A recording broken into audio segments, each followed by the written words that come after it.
जी बिस्मिल्लाहिर्रहमानिर्रहीम। अस्सलाम वालेकुम। मैं हूं मोहम्मद अमीन और हमारा आज का फ़र्स्ट ईयर का उर्दू लाज़मी का ये दूसरा सबक और इसका उन्वान है अपनी मदद आप। सिनफ़ अदब के अतबार से जैसा कि मैंने आपको पहले लेक्चर में बताया था कि ये एक मज़मून है और मज़मून निगारी का उर्दू ज़ुबान के अंदर आगाज़ जो है वह सर सैयद अहमद ख़ान ने ही किया था। ये उनके आला मज़ामीन में से एक है। अगर बोर्ड पैटर्न के हवाले से इसको पॉइंट ऑफ व्यू से अगर इसको देखा जाए तो इसका ख़ुलासा बड़ा अहम है। इसमें लातदाद नसर पारे ऐसे हैं जो तशरीह के तौर पर जो है वो इस्तेमाल में आते हैं और एग्ज़ामिनर उसको हर दफ़ा जो है वो पूछता है। तो मुख्तसरन सर सैयद अहमद ख़ान 1817 में पैदा हुए, 1898 में वफ़ात पाई। आज का ये मज़मून अपनी मदद आप, अगर हम अपनी मदद नहीं करेंगे तो कोई हमारी मदद क्यों करेगा। इस हवाले से ये एक मशहूर कौल है कि खुदा उनकी मदद करता है जो आप अपनी मदद करते हैं। ये एक नहायत उम्दा अच्छा आज़मूदा आज़माया हुआ मक़ूला कौल है कि इस छोटे से फ़िक्रे में, कौन सा फ़िक्रा, ये वाला, ये छोटे से फ़िक्रे में इंसान और कौमों का और नस्लों का तजर्बा जमा है। एक शख्स में अपनी मदद करने का जोश वल्वला उसकी सच्ची तरक्की की बुनियाद है। जबकि ये जोश बहुत से शख्सों में पाया जावे तो वो कौमी तरक्की और कौमी ताकत और कौमी मजबूती की जड़ है। कि जब ये जोश, ये वल्वला जो है वो तमाम लोगों में, तमाम अफराद में, एक कौम के अंदर पाया जाए तो असल में उस वक़्त कौमी तरक्की और कौमी ताकत जो है वो मजबूती पकड़ती है। जबकि किसी कौम के लिए, ये किसी ग्रोह के लिए कोई दूसरा कुछ करता है तो उस शख्स में से या उस ग्रोह में से जो जोश अपनी आप मदद करने का कम हो जाता है। यानी कि अगर हम हाथ पे हाथ रख कर बैठ जाएंगे और हम ये सोचेंगे कि कोई और आकर हमारी मदद करे तो ऐसा नहीं होगा। मदद तब ही कोई करता है अगर हम अपना काम जो है वो कर रहे हों।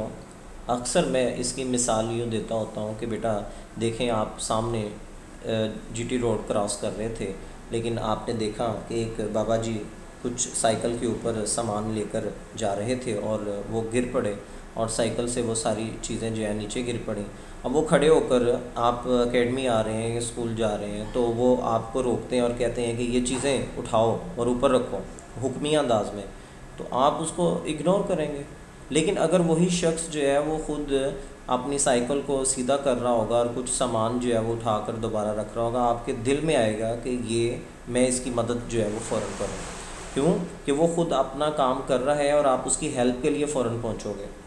तो ये एक नेचुरल सी चीज़ है। यहाँ पर इस फ़िक्रे में भी यही बात जो है वो डिस्कस हुई है कि अगर कोई दूसरा ही मदद करना, और इसका ये पहलू यहाँ पर डिस्कस हुआ है कि अगर कोई दूसरा ही मदद करना शुरू कर दे, हम काहिल सुस्त हो जाएंगे। हम कहेंगे कि कोई बाहर से ही आए और वो ये काम कर दे, हमें ना करना पड़े।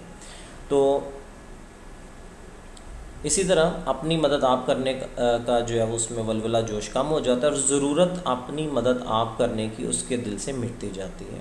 और उसके साथ गैरत, जो कि एक नहायत उम्दा क़ुव्वत इंसान में है, इसी के साथ इज़्ज़त और असली चमक दमक इंसान की है, अज़ खुद जाती रहती है। और जबकि एक कौम का ये हाल हो तो वो सारी कौम दूसरी कौमों की आँखों में ज़लील और बेइज़्ज़त हो जाती है। तो इसी तनाज़ुर में अगर आप देखें कि लॉकडाउन की इस सूरत हाल के अंदर बहुत से दिहाड़ीदार जो है बेरोज़गार भी हुए हैं और बहुत से माली मामलात जो है वो हम ख़ुद इसमें अफेक्टेड हैं। तो अभी तक हमें 2 माह की जो है वो सैलरी नहीं मिली। तो आम दिहाड़ीदार जो है उस तबके का भी यही हाल है। मैंने देखा कि ये बिल्कुल शादरा जीटी रोड के ऊपर जो है मज़दूर जो है बैठे होते थे, तो वहाँ पर एक मोटरसाइकिल के ऊपर एक शख्स आया और उसने जो बैठे हुए मज़दूर तबका था उन सबको 1,000 रुपये का नोट देना शुरू कर दिया और फ़ौरन ही वहाँ से फिर वो चला गया। लेकिन वो बहुत से अफराद उनके पीछे जो है वो भागे और जिनको मिल गए वो फिर वहीं पर स्टिल, और इस इंतज़ार में, और ये मुसलसल ऐसा एक हफ़्ता होता रहे ये लॉकडाउन के शुरू में, कि वो अफराद वो हाथ पे हाथ रख कर बैठे रहे और दोबारा जो है वो किसी काम काज में वो लगते ही नहीं थे। क्यों? कि उनको आदत पड़ चुकी थी। इसी तरह राशन का भी आपने बहुत से वाक़यात सुने होंगे कि लोगों ने लेने शुरू किए और जाकर बेचने शुरू कर दिए।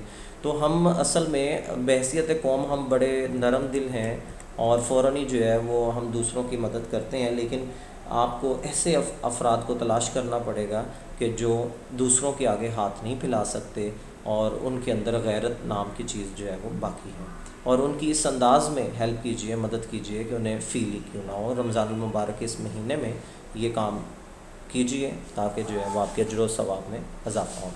तो अगला पैराग्राफ है कि ये एक नेचर का कायदा है कि जैसे मजमुआ कौम की चाल चलन का होता है, यानी उसी के मुवाफिक उसके कानून और उसके मुनासिब हाल गवर्नमेंट होती है। तो जिस तरह से ये कुदरती कायदा कानून है कि जैसी कौम का किरदार होगा, चाल चलन किरदार, यानी उसके मुताबिक ही कवानीन बनाए जाएंगे। अगर कौम जो है वो सीधे बात को समझ लेती है, पढ़ी लिखी है, तो उसके मुवाफिक उसके मुताबिक ही जो है कवानीन बनाए जाएंगे और उसके मुनासिब हाल ही गवर्नमेंट होगी। गवर्नमेंट जो है वैसा ही सलूक करेगी। हमारे यहाँ पर अक्सर देखा जाता है कि 5 बजे जो है वो शॉप्स बंद होनी है, लेकिन जो है वो आप देखते हैं कि लोग नहीं कर रहे। मैंने अक्सर दुकानें देखी हैं जिन पे पाबंदी है दुकानों पे, तो मैंने ख़ुद ये लाजपत रोड के ऊपर दुकानें मौजूद हैं कि जिन्होंने, ज़ाहिरी बात है रोज़ी रोटी कमाएंगे तो फिर घर वालों के अखराजात पूरे होंगे, लेकिन मैं वैसे आपको बता रहा हूँ कि वो कवानीन को उन्होंने कैसे यूटिलाइज़ किया कि उन दुकानों को उनके आगे लगाए हैं पर्दे, और उसके अंदर कुछ परचून का सामान वगैरह, कुछ दालें और कुछ मशरूबात और लटकती हुई साशे जो है वो लगाकर उसको परचून का नाम दे दिया, चूँकि वो दुकानें तो खुली रहनी है और बिहाइंड द कैमरा जो है वो बाकी भी कारोबार जारी है। बहरहाल हम बहैसियत कौम एक ऐसी ही कौम है जिसके ऊपर कवानीन तो हों और वो सख्ती की जाए, तब तक हम उस पर अमल नहीं करते। जिस तरह के पानी खुद अपनी पंसाल में आ जाता है, यानी कि आप कमरे के अंदर एक गिलास पानी अगर गिराते हैं तो वो खुद ब खुद आपको बताएगा कि उसने कहाँ जाना है। इसी तरह उम्दा राया, बेहतरीन जो राया हो, उम्दा हुकूमत होती है, और जाहिल व ख़राब और ना तरतीब याफ्ता राया पर वैसी ही अकड़ हुकूमत करनी पड़ती है, यानी कि सख्ती से हुकूमत करनी पड़ती है। तो तमाम तजर्बों से साबित हुआ कि किसी मुल्क की खूबी, उम्दगी और कदर मंजिलत, ये बड़ा अहम इक़्तिबास है जी। मैं आपको ये निशान भी लगवा रहा हूँ, बाकी इंशाल्लाह इजाज़ साहब आपको बताएंगे कि कौन से काम आपने इसमें से करना है। तो चाल चलन, सॉरी ये हम कहाँ पे थे जी, यहाँ पे।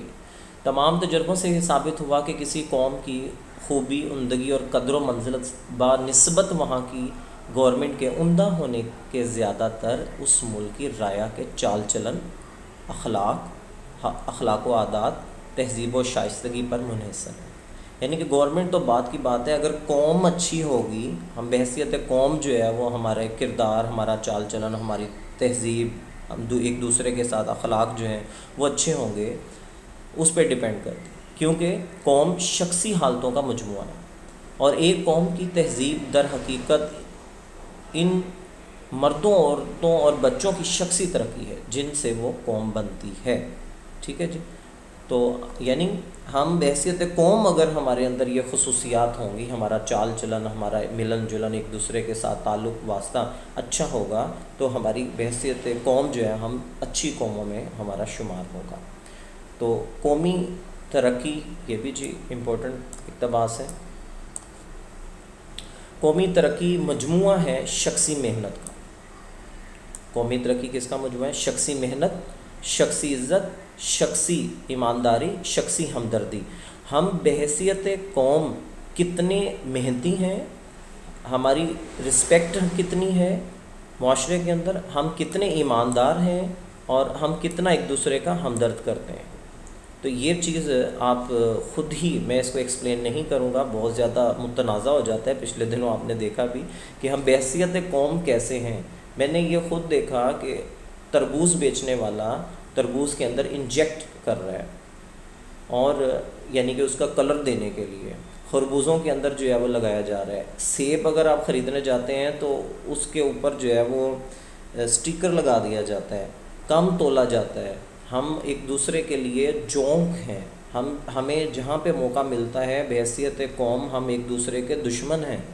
तो हमें इन चीज़ों से जो है बाहर निकलना पड़ेगा। हमें ईमानदारी, सर सैयद के बकौल, हमें एक मेहनत कश होना पड़ेगा, हमें मेहनती होना पड़ेगा, हमें एक रिस्पेक्ट देनी पड़ेगी एक दूसरे को। हमें जो है वो ईमानदारी, शख्सी ईमानदारी दिखानी पड़ेगी। जो चीज़ है उसके बारे में पूरे का पूरा दुकानदार जो है या कोई भी है, किसी भी शोबे से ताल्लुक़ रखता है, उसको ईमानदारी दिखानी पड़ेगी, उसको एक दूसरे के साथ हमदर्दी करना पड़ेगी।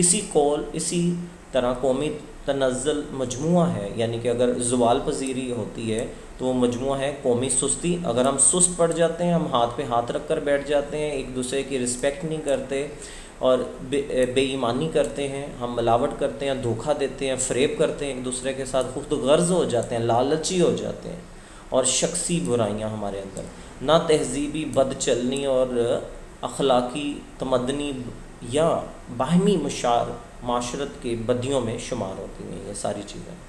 दर हकीकत वो ख़ुद इस शख्स की आवारा ज़िंदगी का नतीजा है। अगर हम चाहें कि बैरूनी कोशिश से इन बुराइयों को जड़ से उखाड़ दें और नीस्तो नबूद कर दें, तबाह बर्बाद कर दें, तो ये बुराइयां किसी और नई शक्ल में इससे भी ज़्यादा ज़ोर शोर से पैदा हो जाएंगी।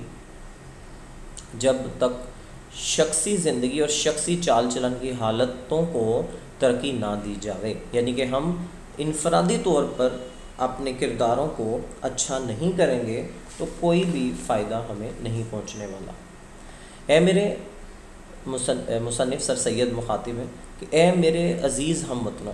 तो ये याद रखिएगा बेटा, ये 1857 के बाद के जो वाक़यात हैं उसके तनाजुर में किया गया है, लेकिन सर सैयद मौलाना हाली, मौलाना ज़फ़र अली ख़ान, इनकी शायरी को या सर सैयद के जो है नसर को आप देखेंगे तो आपको ऐसे ही लगेगा कि आज के लिए ही लिखी गई है।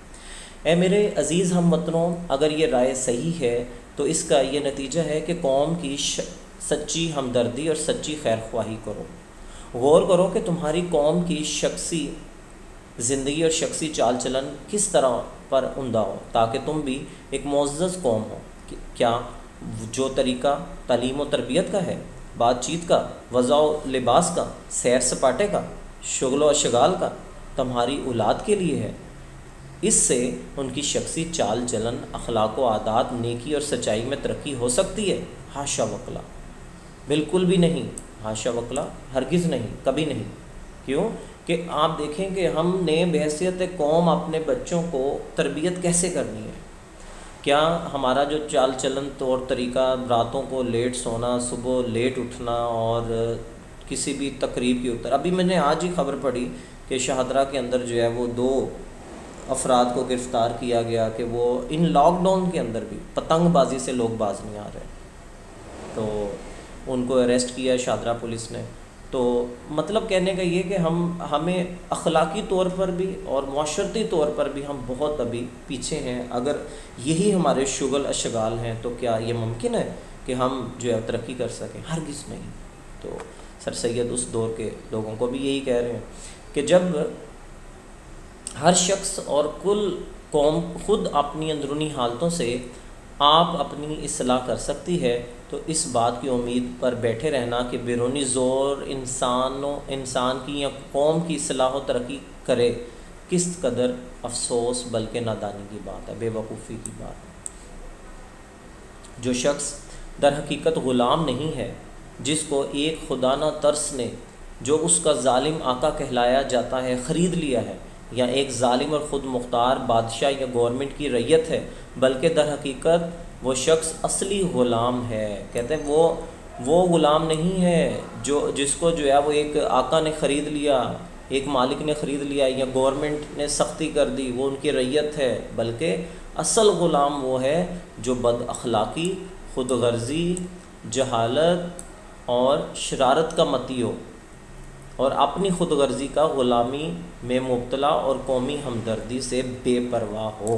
कि असल जो है वो ग़ुलाम वो शख्स है जो जाहिल है, जो खुदगर्ज है, जो शैतानी काम करता है, तो और उसके अंदर कौम की हमदर्दी ही ना हो। वो कौमें जो इस तरह दिल में ग़ुलाम हैं और बैरूनी ज़ोरों से यानी उम्दा गवर्नमेंट या उम्दा कौमी इंतज़ाम से आज़ाद नहीं हो सकती जब तक कि ग़ुलामी की ये दिली हालत दूर ना हो। असल ये है कि जब तक इंसानों में ये ख़्याल है कि हमारी इस्लाह और तरक्की गवर्नमेंट या कौम के उम्दा इंतज़ाम पर मुनहसर है, इस वक्त तक कोई मुस्तकिल और बर्ताव में आने के काबिल नतीजा इस्लाह और तरक्की का कौम में पैदा नहीं हो सकता। गो कैसी ही उम्दा तब्दीलियाँ गवर्नमेंट या इंतज़ाम में की जाएँ, वो तब्दीलियाँ फ़नूस ख़याल होंगी। और फ़नूस देखें ना आपने कि किस तरह से वो चमकता है, लेकिन असल में जो है वो उसके अंदर लाइट्स लगी होती हैं। तो ये बेबुनियाद सी एक चीज़ है कि वो तब्दीलियाँ नहीं हो सकती। कुछ ज़्यादा रुतबा नहीं रखती, जिसमें तरह तरह की तस्वीरें फिरती रहती हैं, दिखाई देती हैं, मगर जब देखो तो उसमें कुछ भी नहीं है, एक बिल्कुल बेबुनियाद सी चीज़ है। इंसान, ये आज का हम आखिरी पैराग्राफ यहाँ तक पढ़ रहे हैं जी। इंसान की कौमी तरक्की की निस्बत हम लोगों के ये ख्याल है कि कोई खिज़र मिल जाए, कोई रास्ता दिखाने वाला मिल जाए, गवर्नमेंट फ़याज़ हो जाए। जिस तरह से जी गवर्नमेंट ये 12-12 हज़ार रुपया जो है एहसास से एमरजेंसी प्रोग्राम दे, और अल्लाह करे कि जी कोई ऐसी गवर्नमेंट आ जाए कि जो हमारे अकाउंट्स में जो है वो लाखों रुपया महीने का जो है डाल दिया करे और हम बैठे सिर्फ खर्च कर रहे हैं। यानी कि सर सैयद ये कहना चाह रहे हैं कि हम इस तरह की कौम बन चुके हुए हैं कि कोई हमारे सारे काम कर दे, और उसके ये मायना है कि हर चीज़ हमारे लिए की जाए, हम खुद कुछ ना करें। हम गवर्नमेंट जो है वो सब कुछ करें, हम टैक्स पे ना करें, हम टैक्स चोरी भी करें, हम जो है वो बिल्कुल भी बिल पे ना करें, हम जो है वो मेहनत भी ना करें और कोई काम ना करें, बस हमारे पास पैसे आते जाएं और हम खाने पीना मिल जाए और हम फारिग रहें। नो, ऐसा नहीं हो सकता। तो ये ऐसे मसले हैं कि अगर इसको हादी और रहनुमा बना लिया जाए तो तमाम कौम की दिली आज़ादी को बर्बाद कर देगी और आदमियों को इंसान परस्त बना देगी। यानी कि आदमी जो है दूसरे इंसानों की पूजा में लग जाएंगे कि बस आप ही हैं जी, आपने हमें देना है। नो नो नो, इन्नल्लाह अला कुल्ली शैइन कदीर, और वही ज़ात है जिसने हम सबको देना है, लेकिन मेहनत करने वाला अल्लाह का दोस्त है। हकीकत में ऐसा होना क़ुव्वत की परस्तिश है, ताकत, और उसके नताइज इंसान को ऐसा हकीर बना देते हैं कि जैसा कि सिर्फ़ दौलत की परस्तिश से इंसान हकीर और ज़लील हो जाता है, कि सिर्फ़ दौलत की वजह से ही इंसान किसी के सलाम दुआ करता है या उसकी परस्तिश करता है या उसकी रिस्पेक्ट करता है, इज़्ज़त करता है, और असल में वो दूसरों की नज़र में ज़लील और रुस्वा हो जाता है। तो प्यारे बच्चों, यहाँ तक आज हम पढ़ेंगे और इंशाअल्लाह अगले लेक्चर में दोबारा हाज़िर होगा। मोहम्मद अमीन को इजाज़त दीजिए। और वो बच्चे जिन्होंने ये चैनल मेरा सब्सक्राइब नहीं किया हुआ, तो आप इस वीडियो के नीचे आप देख रहे होंगे एक सब्सक्राइब का रेड कलर का बटन है, उस पर लाजमी क्लिक कीजिए ताकि जो है वो आप तक पर वक्त वीडियोज़ जो है वो पहुँचती रहें। मोहम्मद अमीन को इजाज़त दीजिए। अल्लाह हाफ़िज़।